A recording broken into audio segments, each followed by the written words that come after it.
नमस्कार, मी दिनेश कांजी. आपण बघताय न्यूज डंका. चांदीच्या दराने भारतामध्ये प्रति किलो 2 लाखचा टप्पा पार केलेला आहे. इथे चांदी थांबणार नाहीये. भविष्यामध्ये चांदीचे दर वाढतच जातील अशा प्रकारची भाकीतं जगभरातील तज्ज्ञांनी केलेली आहे.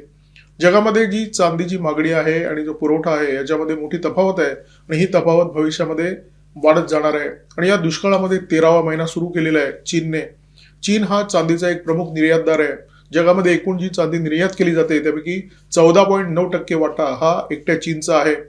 या निर्यातीवर चीनने 1 जानेवारी 2026 पासून काही निर्बंध लादलेले आहेत. नवी नियमावली जाहीर केलेली आहे आणि हे जे नवे नियम आहेत ते जगातील अनेक देशांसाठी तापदायक ठरणार आहेत. कारण औद्योगिक वापरासाठी चांदी हा एक अत्यंत महत्त्वाचा असा घटक बनलेला आहे. जगामध्ये चांदीच्या खाणी नाही आहेत. तांब्याच्या ज्या खाणी आहेत त्या तांब्याच्या खाणीतून जे बाय प्रोडक्ट असतं ते चांदी.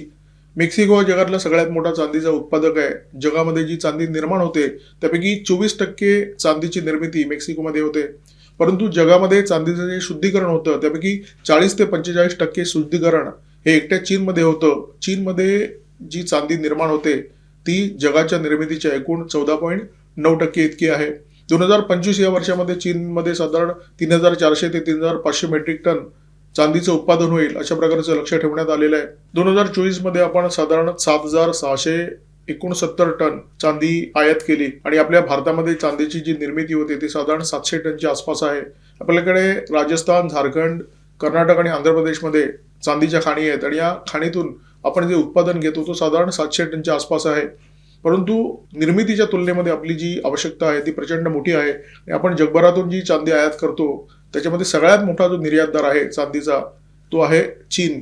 चीन हा चांदीचा जगातील दुसऱ्या क्रमांकाचा उत्पादक सुद्धा आहे आणि निर्यातक सुद्धा आहे. परंतु भविष्यामध्ये चीनमधून अन्य देशांना जी निर्यात होते ती कायम राहील याची शक्यता खूप कमी आहे. कारण चीनमध्ये चांदीचा जो वापर आहे तो प्रचंड वाढलेला आहे. ज्या उद्योगांसाठी चांदीची गरज लागते असे उद्योग चीनमध्ये खूप मोठ्या प्रमाणामध्ये सुरू आहेत. सोलार पॅनलसाठी चांदीची निर्मिती लागते. जगभरामध्ये जे सोलार पॅनल निर्माण होतात त्यापैकी 80% सोलार पॅनल एकट्या चीनमध्ये निर्माण होतात. इलेक्ट्रिक व्हेकलसाठी चांदीची गरज लागते. जगभरामध्ये जितकी इलेक्ट्रिक वाहनं निर्माण होतात त्यापैकी 60% वाहनं एकट्या चीनमध्ये निर्माण होतात.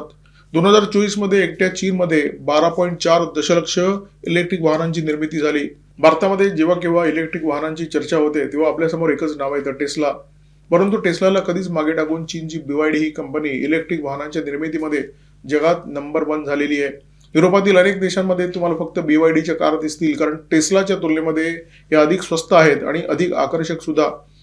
जगभरामध्ये इलेक्ट्रिक वाहनांची जी निर्मिती होते, जगभरामध्ये सोलार पॅनलची जी निर्मिती होते त्याच्यामध्ये चीनने आघाडी घेतलेली आहे. भविष्यामध्ये जर ही आघाडी चीनला टिकवायची असेल तर चीनला चांदीची अधिक गरज लागणार आहे आणि त्याच्यामुळे चीनकडून चांदीची जी निर्यात होते ती भविष्यामध्ये कमी होत जाण्याची शक्यता आहे. कारण जगामध्ये चांदीचे दर कडाडलेले आहेत. बाहेरून आयात करण्यापेक्षा देशामध्ये जी चांदीची निर्मिती होते त्याचा अधिकाधिक वापर देशामध्येच करण्याचा चीनचा भविष्यामध्ये कल असू शकतो. सौर ऊर्जेच्या प्रांतामध्ये चीनचा जो वेग आहे तो भन्नाट आहे. चीनची जी आकडेवारी आहे ती थक्क करणारी आहे. अमेरिका ही जागतिक महासत्ता आहे, जागतिक आर्थिक सत्ता सुद्धा आहे. परंतु सोलार विजेच्या प्रांतामध्ये अमेरिका चीनच्या तुलनेमध्ये प्रचंड मागे आहे. 2025च्या पहिल्या 6 महिन्यामध्ये चीनने आपल्या सोलार वीज निर्मितीच्या क्षमतेमध्ये 210 गिगावॅटची भर घातली. 2024 मध्ये चीन हा जगातला पहिला देश बनला ज्या देशाने 1000 गिगावॅट वीज निर्मितीची क्षमता गाठली सोलारच्या प्रांतामध्ये. आणि अमेरिकेची एकूण जी क्षमता आहे सोलार ऊर्जेच्या निर्मितीची ती आहे 178 गिगावॅट 2024च्या अखेरपर्यंत. म्हणजे अमेरिकेची जी एकूण क्षमता आहे तेवढी भर चीनने 2025च्या पहिल्या 6 महिन्यामध्ये आपल्या सोलार विजेच्या निर्मितीच्या प्रांतामध्ये घातलेली आहे. जगभरातील देश ग्रीन एनर्जीच्या निर्मितीवर आणि ग्रीन एनर्जीच्या वापरावर भर देतात आणि त्याचं कारण स्पष्ट आहे. ग्रीन एनर्जीचा जर तुम्ही वापर केला तर प्रदूषणाची जी पातळी असते ती कमी होते किंवा जर पूर्णपणे तुमचा भर ग्रीन एनर्जीवर असेल तर प्रदूषण निर्माण होण्याचा प्रश्नच नसतो. परंतु अमेरिकेचे राष्ट्राध्यक्ष डोनाल्ड ट्रम्प मात्र कायम ग्रीन एनर्जी या विषयावर आगपाखड करत असतात आणि त्याचं कारण या ग्रीन एनर्जीच्या क्षमतेसाठी प्रचंड मोठ्या गुंतवणुकीची गरज असते. अमेरिका या प्रांतामध्ये प्रचंड मागे आहे आणि चीनची जर बरोबरी करायची असेल तर अमेरिकेला या क्षेत्रामध्ये प्रचंड मोठी गुंतवणूक करावी लागेल, बराच काळ सुद्धा द्यावा लागेल आणि तेवढी गुंतवणूक करण्याची क्षमता कदाचित आज अमेरिकेची नाहीये आणि त्याच्यामुळे चीनच्या प्रगतीबाबत अमेरिकेच्या मनामध्ये प्रचंड जळजळ आहे आणि त्याच जळजळीपोटी डोनाल्ड ट्रम्प ग्रीन एनर्जी या विषयावर आगपाखड करत असतात, चीनवर टीका करत असतात.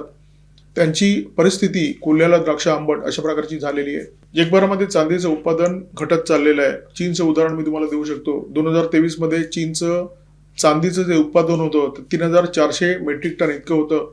2024 मध्ये त्यामध्ये 100 टनाची घट झाली. उत्पादन झालं 3,300 टन. जगभरामध्ये हीच परिस्थिती आहे. मागणी वाढते, उत्पादन कमी होत आहे, पुरवठा कमी होतोय आणि त्याच्यामुळे जगातील प्रत्येक देश चांदीचा साठा निर्माण करण्याच्या दृष्टीने प्रयत्न करताना दिसतोय. चांदीची मागणी आणि चांदीचा पुरवठा याच्यामध्ये जी तफावत आहे ती साधारण 5,000 मेट्रिक टन पर्यंत जाण्याची शक्यता आहे. भविष्यामध्ये ती अधिक वाढण्याची शक्यता आहे. चीनला हे माहिती आहे भविष्यामध्ये चांदीची प्रचंड चणचण भासणार आहे. त्यामुळे देशांतर्गत जी चांदीची निर्मिती होते त्या निर्मितीवर नियंत्रण ठेवून देशात साठा वाढवायचा आणि निर्यात कमी करायची हे चीनचं धोरण आहे. औद्योगिक क्षेत्रामध्ये चांदीचा वापर वाढतोय. ज्या गोष्टींच्या निर्मितीसाठी चांदी वापरली जाते त्या गोष्टी इतक्या महत्वाच्या आहेत की कोणताही देश त्या नजरेआड करू शकत नाही, कारण कोणत्याही देशाची प्रगती या वस्तूंच्या शिवाय होऊ शकत नाही. सोलार पॅनल आहेत, इलेक्ट्रिक वाहनं आहेत, शस्त्रास्त्र आहेत, रॉकेट्स आहेत, उपग्रह आहेत.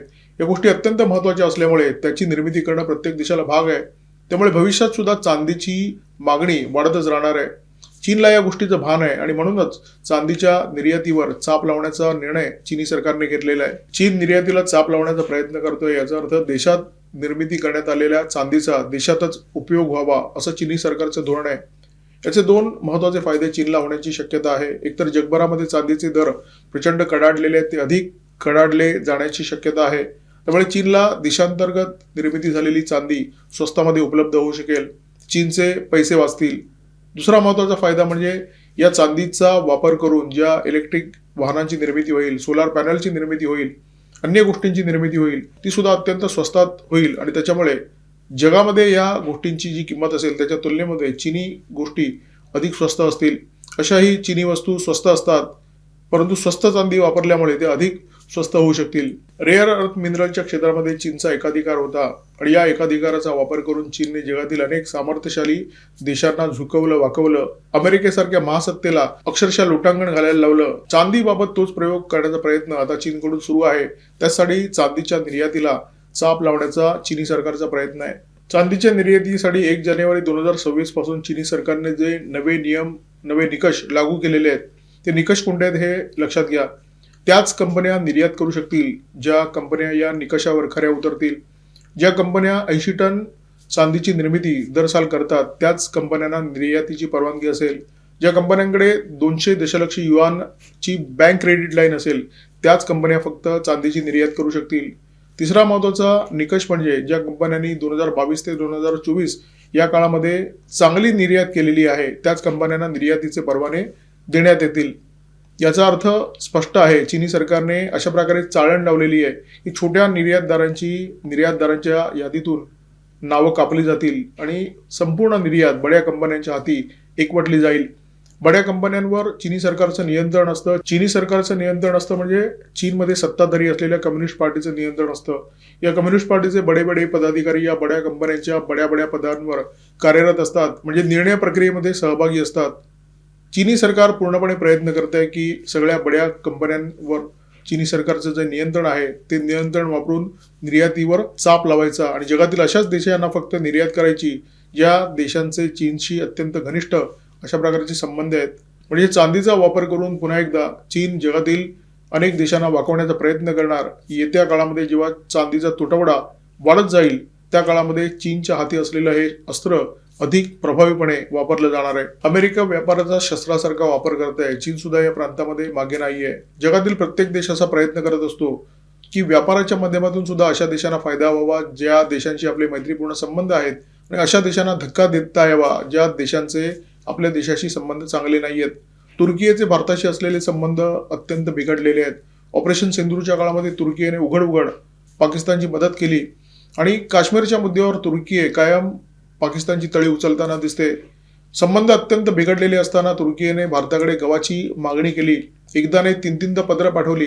भारत सरकारला विनंती केली की आम्हाला गव्हाचा पुरवठा करा, परंतु भारत सरकारने ही जी सगळी विनंती पत्र आहेत ती केराच्या टोपलीमध्ये भिरकावली.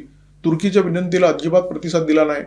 बरं, अशी परिस्थिती नाही की भारतामध्ये गव्हाचा साठा नाही आहे. भारताकडे गव्हाचा भरपूर साठा आहे. जगातील अनेक देशांना गहू पुरवण्याचं काम भारत करत असतो, परंतु तुर्कीला मात्र भारत कणभर सुद्धा, दाणाभर सुद्धा गहू देत नाहीये. भारताचं परराष्ट्र धोरण एकेकाळी जगामध्ये अत्यंत मवाळ मानलं जायचं. भारत आता ते मवाळ धोरण बदलून आक्रमक बनण्याचा प्रयत्न करतोय. परंतु भारताची जी प्रतिमा आहे ती दंडेली करणारा देश अशा प्रकारची नाहीये. असा देश जर व्यापार करताना राजकारणाचा विचार करू शकतो, तर मुळातच दंडेली करणारा चीनसारखा देश चांदीचा वापर कशा प्रकारे करेल हे जगातल्या सगळ्या देशांना ठाऊक आहे. अमेरिकेला सुद्धा ते कळून चुकलेले आहे. त्यामुळे अमेरिकेने काही महिन्यापूर्वी चांदीचा समावेश रेअर कमोडिटीच्या यादीमध्ये करून टाकलेला आहे. चांदीच्या ज्या किमती वाढतायत, चीनने जे चांदीच्या निर्यातीवर नियंत्रण आणलेलं आहे त्याचा भारतावर सुद्धा स्वाभाविकपणे परिणाम होणार आहे. कारण भारतामध्ये औद्योगिक क्षेत्रामध्ये चांदीचा खूप मोठ्या प्रमाणामध्ये वापर केला जातो. आपण सुद्धा सोलार पॅनलची खूप मोठ्या संख्येने निर्मिती करतोय. इलेक्ट्रिक वाहनांच्या क्षेत्रामध्ये भारतातल्या अनेक कंपन्या उतरलेल्या आहेत. अशा परिस्थितीमध्ये चांदीचे जे दर आहेत त्याचा परिणाम भारताच्या उद्योगावर, भारताच्या बाजारपेठेवर आणि एकूणच भारताच्या अर्थकारणावर झाल्याशिवाय राहणार नाहीये. एखादी अशी महत्वाची गोष्ट ज्याचा पुरवठा मुळातच कमी आहे अशा वस्तूची साठेबाजी केली जाणार आहे, हे चित्र जेव्हा जगातील अनेक देश बघतात तेव्हा स्वाभाविकपणे त्या वस्तूच्या किमतीवर त्याचा परिणाम झाल्याशिवाय राहत नाही. जर तुटवडा वाढत जाणार असेल तर ती किंमत सुद्धा वाढत जाणार हे निश्चित असतं. चांदीची किंमत आजची जी आहे ती 2,04,000च्या आसपास आहे. 2026 पर्यंत ही जी किंमत आहे ती प्रति किलो 3 लाखापर्यंत जाईल अशा प्रकारची भाकीतं वर्तवण्यात येत आहेत. डॉलरच्या भाषेत जर सांगायचं झालं तर प्रति अंश चांदीची जी किंमत आहे ती $64 आसपास आहे. 2026च्या अखेरपर्यंत ती $100 प्रति अंश पर्यंत जाईल अशा प्रकारची भाकीतं आहेत. त्यामुळे चांदीची जी किंमत आहे ती एखाद्या वेगवान घोड्यासारखी पळणार ही गोष्ट निश्चित. जगातील सगळ्या तज्ज्ञांचं या विषयावर तरी पूर्णपणे एकमत आहे. चांदीची किंमत 2 लाख पार गेलेली आहे. या वर्षभरामध्ये चांदीने जवळजवळ 127% परतावा दिलेला आहे. म्हणजे एका वर्षामध्ये चांदीच्या किमती दुप्पट झालेल्या आहेत. तरी सुद्धा तज्ज्ञ असं म्हणतात की ही फक्त सुरुवात आहे. चांदीचे भाव आता पुढे चढायला सुरुवात झालेली आहे. तज्ज्ञांचं असं मत आहे की चांदीचे जे दर आहेत ते गेली अनेक दशकं कृत्रिमपणे रोखण्यात आले, दाबण्यात आले, परंतु आता चांदीला बाजारभाव मिळायला सुरुवात झालेली आहे आणि चांदीच्या दराची जी वाढ आहे ती आता पुढे सुरुवात झालेली आहे. हे दर खूपच चढे होणार आहेत. 2024 मध्ये 7,669 टन चांदी आपण आयात केली. 2023चा जर विचार केला तर 2023च्या तुलनेमध्ये हे जे प्रमाण आहे ते दुपटीपेक्षा वाढलेलं आहे आणि ही जी आयात आहे ती भविष्यामध्ये वाढत राहील अशा प्रकारची शक्यता आहे. कारण रेअर अर्थच्या प्रकरणामध्ये भारताचं तोंड पोळलेलं आहे. अमेरिकेचं जास्त पोळलं होतं, भारताचं सुद्धा पोळलं होतं. त्यामुळे चांदीच्या बाबतीत भारताने खबरदारी घ्यायला सुरुवात केलेली आहे आणि देशामध्ये चांदीचे बऱ्यापैकी साठे असतील अशा प्रकारची खबरदारी, अशा प्रकारची उपाययोजना केंद्र सरकारने करायला सुरुवात केलेली आहे. या व्हिडिओमध्ये तुर्तास इथेच थांबतोय. या व्हिडिओमध्ये चांदीच्या दराबद्दल जे भाकीत करण्यात आलेलं आहे ते तज्ज्ञांच्या मताच्या आधारे सांगण्यात आलेलं आहे. तुम्हाला जर चांदीची खरेदी किंवा विक्री करायची असेल तर तुमच्या आर्थिक सल्लागाराला विचारूनच करा, ही नम्र विनंती. व्हिडिओ जर आवडला असेल तर लाईक करा, शेअर करा, कॉमेंट बॉक्समध्ये भरभरून व्यक्त व्हा. न्यूज डंका सबस्क्राईब करण्याच्या बरोबर बीज डंका हा आमचा व्यवसायविषयक चॅनल आहे, तो सुद्धा आवर्जून सबस्क्राईब करा. तिथे सुद्धा बेल आयकॉन दाबायला विसरू नका. नमस्कार, धन्यवाद.